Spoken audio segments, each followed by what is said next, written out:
Oye, esta mañana, en la misa con los críos, y ayer le preguntaba yo a la gente si habéis hecho alguna vez alguna trastada. ¿Habéis hecho alguna trastada? Diego, tú sí, ¿o qué? ¿Hemos hecho alguna trastada? No, qué buenos que sois. ¿Habéis hecho alguna trastada? Pues claro, todos hemos hecho trastadas, ¿no? Todos hemos...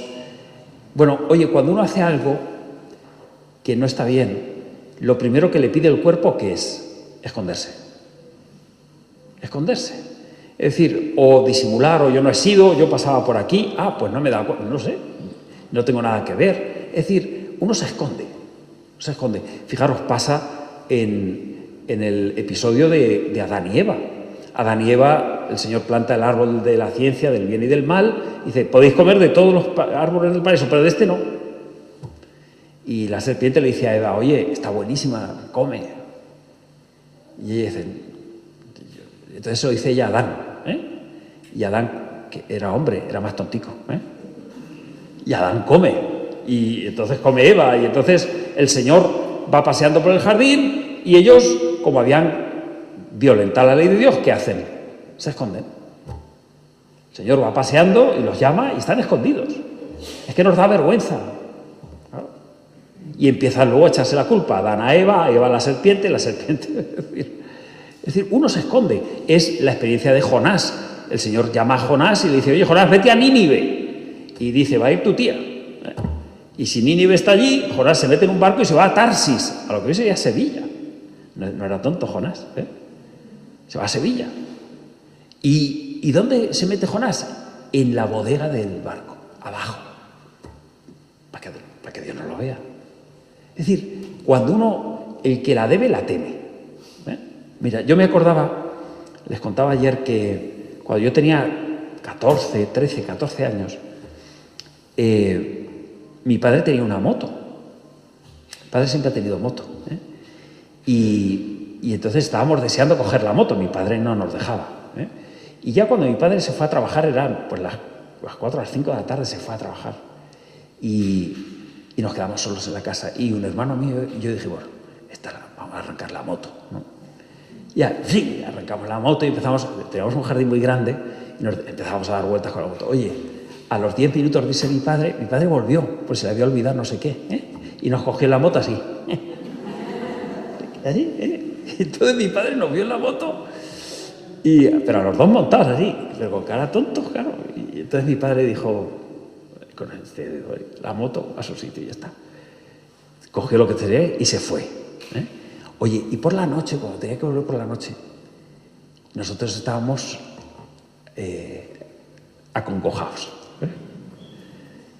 Y no nos metimos debajo de la cama porque mi madre no... El que la ha hecho, la paga. Y ya llegó mi padre y dijimos, mi hermano y yo, vamos a morir.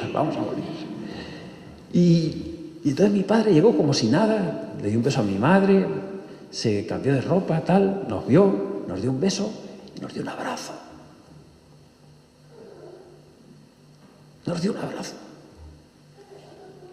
Y ya no hemos vuelto a hablar de ese tema. Hace poco, mi padre, que ya es muy mayor, le dije, oye, papá, ¿te acuerdas cuando nos montamos en la moto? Dice mi padre, ¿la moto? ¿Qué moto? Yo no me acuerdo de nada.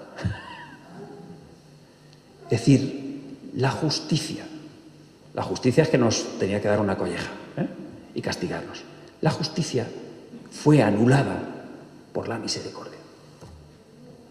Es decir, aquel abrazo de mi padre tuvo más efecto que cualquier castigo. Esta mañana le preguntaba a los críos, ¿verdad que cuando hacéis algo malo, papá y mamá luego os abrazan? Y decía uno, levanta la mano y dice, a veces, a veces, otras veces. Claro, pero es que los padres no llegáis a la altura de Dios. Los padres a veces sacáis la justicia y hacéis con el sable y al rebanar cabezas, ¿no? Bueno, mirad, hoy en el Evangelio, los discípulos están en una casa con las puertas y las ventanas cerradas porque tenían miedo. Porque la habían liado parda. Porque le habían fallado al Señor. Porque Pedro lo había negado 3 veces. Porque lo habían dejado tirado. Porque habían huido como ratas. Es decir, estaban con miedo, porque si a su jefe, que había resucitado a los muertos, que había curado leprosos, que había convertido el agua en vino, si a él había muerto en la cruz, a ellos les esperaba por lo menos lo mismo. Y además se habían comportado como ratas de barco. Y cuando están en esa situación, por miedo a que los judíos les hagan lo mismo, por miedo a haberle fallado a Dios, rotos por dentro, el Señor atraviesa las puertas y las ventanas y se aparece. Y entonces, en vez de sacar el sable, les dice: paz a vosotros. Shalom. El Señor le dice: os quiero. Es decir, les da un abrazo y le dice: todo lo que habéis hecho, da igual. Dice: y ellos estaban contentos de ver al Señor. Contentos de ver al Señor. Mirad, donde la misericordia siempre entra donde hay miedo. Donde hay miedo. Donde hay una vida fracasada, donde hay un momento de tu vida complicado, donde le has fallado a todo el mundo, a tus padres, a tu marido, a tu mujer, a tu trabajo. Es decir, a veces llegamos a situaciones donde le fallamos a todo el mundo, donde estamos en el fondo del barril, donde tenemos miedo incluso de nosotros mismos, de no estar a la altura de nada. Bueno, cuando estés así, Dios entra y te dice: Shalom, te quiero. Y da igual lo que hayas hecho y cómo lo hayas hecho. Es decir, Dios no saca el sable para cortarte la cabeza. Dios es misericordioso. Dad gracias al Señor porque es eterna su misericordia. Decidme, ¿hay algo eterno? ¿Conocéis algo eterno? ¿La belleza es eterna? Miraos al espejo. Yo lo hago por las mañanas y digo: eterna no es. ¿Ah? No es eterna la misericordia. El mundo, los planetas, hoy he visto yo un reportaje sobre los planetas y todo, se van a acabar. El mundo tiene un origen, la creación ab initio, y el final de los tiempos viene, se acabará todo lo que conocemos se acabará. Es decir, no conocemos nada eterno. Nos es muy difícil entender qué es la eternidad. La eternidad está, fijaros, la misericordia del Señor es eterna, siempre. No va a sacar el sable y te va a cortar la cabeza. Dios te quiere. La primera lección que nos da el Señor. La segunda: el cuerpo del Señor es un cuerpo resucitado, es un cuerpo nuevo, no se sabe, ni siquiera lo reconocen al Señor. ¿Os acordáis cuando resucita el Señor y María se cree que es el jardinero? Se cree que es el jardinero, no lo reconocía. El cuerpo del Señor es resucitado. Tú vas a resucitar con ese cuerpo, pero ¿cuál? ¿El de cuando tenías 25 años o cuando tienes 75? Con el de 25. No lo sabemos. Va a ser tu cuerpo, tus rodillas, esas que te duelen, tu cuerpo, pero glorificado. Bueno, el Señor resucita con el cuerpo glorificado, pero se deja los agujeros en las manos. Podía haber resucitado sin agujeros, lleva los agujeros en las manos, las heridas en el costado. ¿Por qué? Pues para decirle a los discípulos: esto es lo que me habéis hecho, pero estas cicatrices hablan de amor, no de venganza ni de odio. Hay cicatrices en tu vida, todos nosotros tenemos cicatrices en el corazón. Hay cicatrices que cuando están bien curadas hablan de amor. ¿Hay alguien que no tenga alguna cicatriz? ¿Alguien que no haya sufrido un revés de alguien? Todos tenemos cicatrices. Ahora, las cicatrices en tu corazón y en el mío tienen que hablar de amor. Las cicatrices de Cristo no hablan de venganza, ni de reproche. Y como a veces os pasa en los matrimonios que tenéis un cajón lleno de facturas. ¿O no? Y cuando hay cualquier cosa, abrís y dice: ahora te vas a enterar. Y mira, en el año 1975, ¡pum! Mira, facturas del 75, yo ni me acuerdo.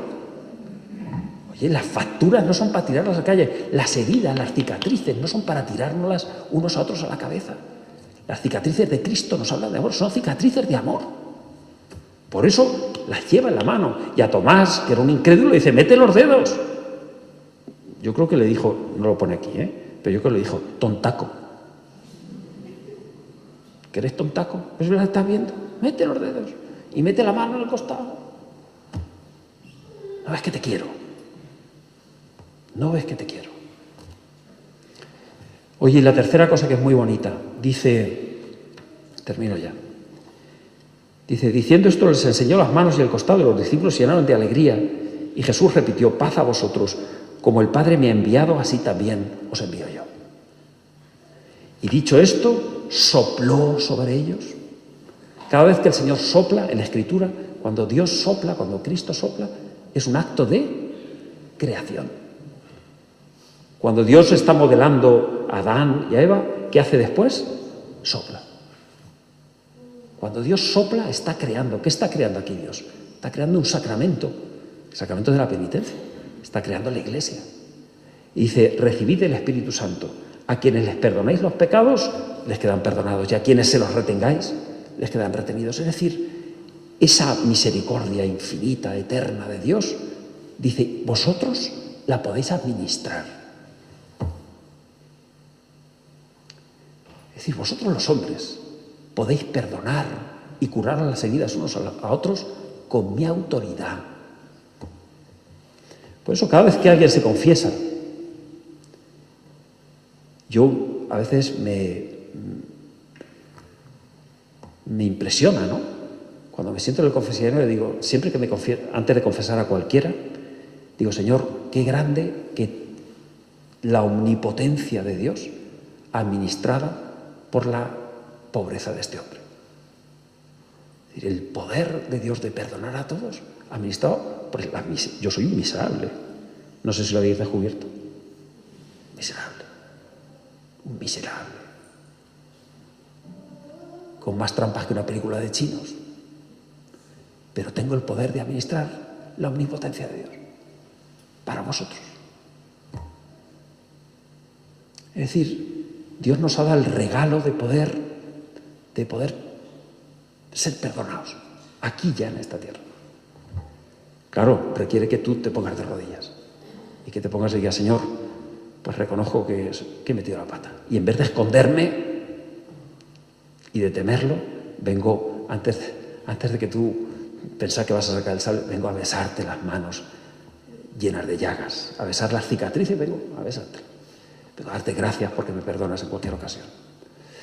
Bueno, pues eso consiste en perdonar a un cuñado, a un marido, a una mujer, haga lo que haga, a un hermano, a veces las herencias, las cosas, a un compañero de trabajo. Es decir, bueno, vamos a pedirle al Señor que esa eterna misericordia que tiene, también nosotros la sepamos administrar los unos con los otros. Se lo pedimos al Señor y a nuestra Madre la Virgen que nos ayude a convertirnos, que así sea.